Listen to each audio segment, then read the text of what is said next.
Hai, Light Air Zombie di sini. Kemarin aku searching-searching tentang komentar orang-orang terkait film Gundala dan menemukan sebuah pernyataan menarik. Pernyataan tersebut mengatakan bahwa film Gundala tidak terasa seperti film superhero. Hal ini pun membuatku berpikir apakah benar demikian. Dan apa yang membuat film superhero terasa seperti film superhero? Aku pun mulai menonton kembali film-film superhero dan mencoba membandingkannya dengan film Gundala.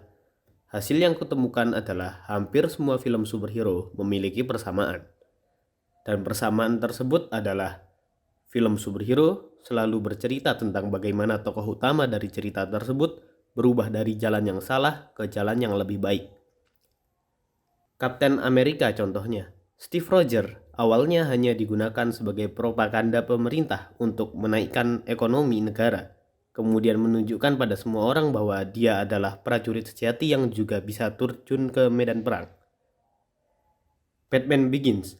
Di awal cerita, Bruce Wayne ingin sekali membunuh orang yang telah membunuh kedua orang tuanya. Namun setelah mencoba menjalani hidup di jalanan, dia pun menolak untuk membunuh kriminal karena percaya semua orang berhak mendapat kesempatan kedua. Bagaimana dengan Gundala? Di awal film, Sancaka diberikan nasihat oleh Awang untuk jangan ikut campur urusan orang lain. Belajar buat ngurus hidup lo sendiri.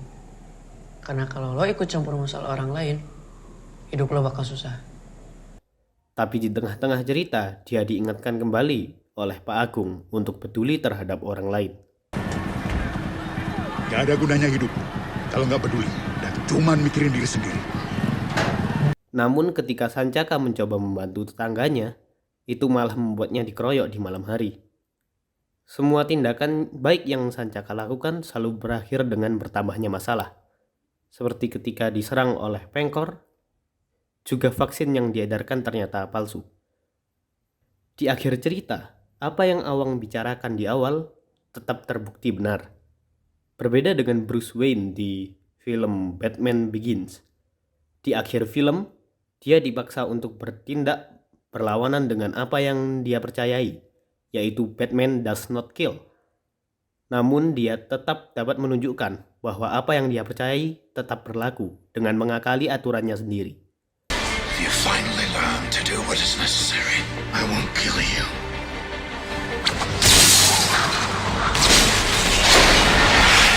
But I don't have to save you. Kalau kita lihat lagi, semua tindakan heroik Sancaka tidaklah benar-benar berasal dari kemauannya sendiri. Dia bangkit melawan preman pasar itu karena ada yang memintanya. Dia menghentikan penyebaran vaksin palsu juga karena diminta oleh Ridwan Bahri.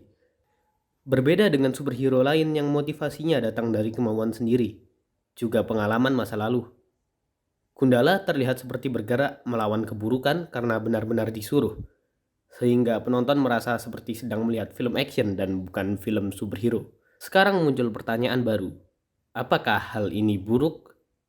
Jawabannya belum tentu. Seperti yang kita ketahui, film Gundala adalah film pertama dari jagat sinema Bumi Langit. Dengan menghadirkan tokoh utama yang belum sepenuhnya matang, dapat membuka kesempatan untuk datangnya sequel dari film ini. Jika kamu sudah nonton film Gundala, kamu pasti tahu kalau nama Gundala hanya sekali disebutkan dalam film ini, yaitu di akhir film dan oleh villain yang akan datang. Sopotika. Gundala.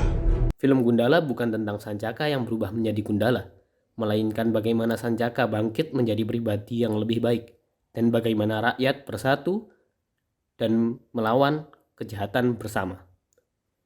Ya, itu dia jawaban kenapa Gundala tidak terasa seperti film superhero.